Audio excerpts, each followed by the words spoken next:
Bueno, Luciana, ¿qué hace un especialista en otoneurología? Bueno, los especialistas en otoneurología venimos o de la rama de la neurología o de la otorrinolaringología, en mi caso de neurología, y después hacemos distintas formaciones específicas para ocuparnos del área que tiene que ver con el oído interno y de ahí sus conexiones con el sistema nervioso central, que el oído interno maneja específicamente, es el receptor periférico, una de las estructuras que está ahí, del equilibrio.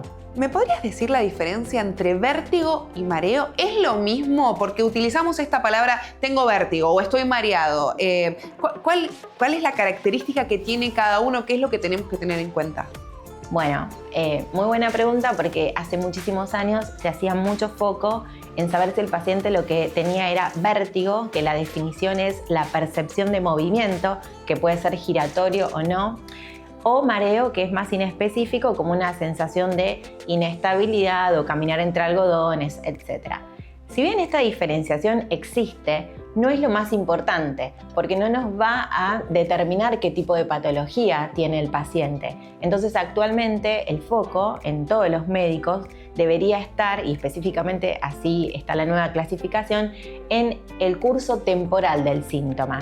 El paciente tiene un síntoma vestibular que puede ser el vértigo, que es esa sensación, o el mareo, pero lo más importante es determinar si esto es crónico, si es un curso episódico recurrente, si se desencadena o no con los movimientos posicionales, o si estamos ante una posible emergencia que es un síndrome vestibular agudo, que ahí es activar el sistema de guardia para diferenciar si el cuadro es periférico o central.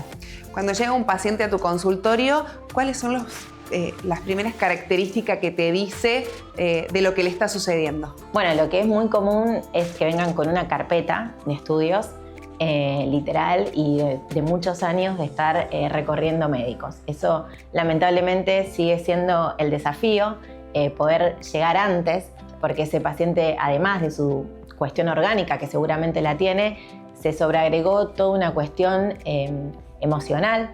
Muchas veces terminan con tratamientos psiquiátricos, que no digo que no lo ameriten, pero sin haber diagnosticado lo orgánico. Así que eso es lo común en la consulta, el paciente muy angustiado y con una carpeta de estudios en donde todo me dio bien y no sé qué tengo porque me siento mal.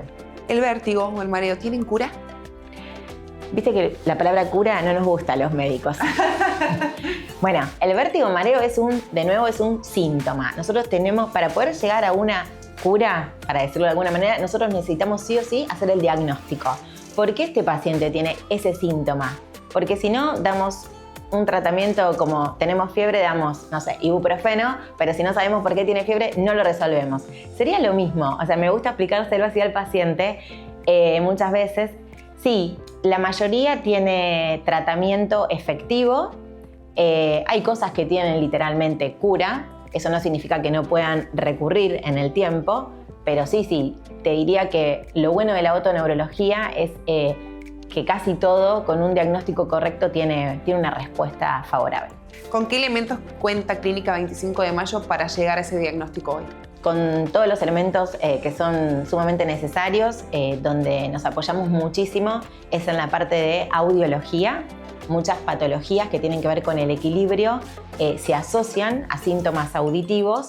Otras veces no, otras veces lo auditivo va por un lado y lo vestibular por el otro, pero la audiometría es uno de nuestros pilares.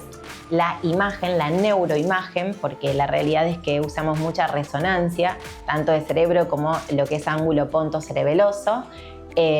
Laboratorio, porque es muy común cuando uno estudia encontrar algunas alteraciones, déficit de vitaminas, y lo que incorporamos ahora junto con el área nueva es un estudio vestibular que se llama Video Head Impulse Test o VHIT, que bueno, esto sí es un estudio fundamental porque básicamente nos mide la función del aparato periférico del equilibrio que está profundo en el oído, el famoso vestíbulo laberinto. Nosotros con las imágenes podemos, con una muy buena imagen, podemos ver la estructura de este aparato del oído interno, pero no podemos evaluar función. Entonces, así como la audiometría nos evalúa la función del aparato coclear que está ahí, evalúa la función del aparato vestibular, que es clave para estos pacientes.